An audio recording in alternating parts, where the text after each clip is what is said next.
stranger here in Southern California. This is my park. I've been working here for 15 years. About 5 years ago, something happened.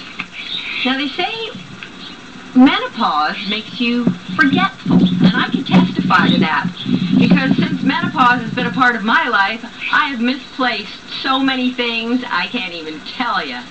As a matter of fact, 5 years ago, it seems that I misplaced my sexy. I have looked for it. I have searched for it. I don't know where to find it, and I'll tell you what, I wouldn't even know where to look. So, let me tell you a little bit about myself. You know, I have 2 grown daughters. My kids are gone. I had a boyfriend, but I don't have a boyfriend anymore. I really don't have a social life outside of work, and I have great friends at work. But after work, pretty much I just go home, hang out, me and the dog. I don't seek out a social life.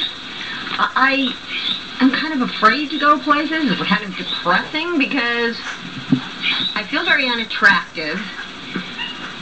I don't feel like my old self. I don't really recognize who I am sometimes, and I can't imagine that anybody would ever want to talk to me or ask me out on a date. That's a new way of feeling for me.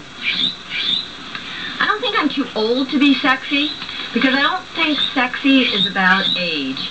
I think sexy is about being in touch with your femininity. I think sexy is like being a whole woman, and that has nothing to do with age. It's about having your inside reflect on your outside, and the self-confidence that's really what makes a person sexy. That inner feeling of strength and calm, that's what sexy really is.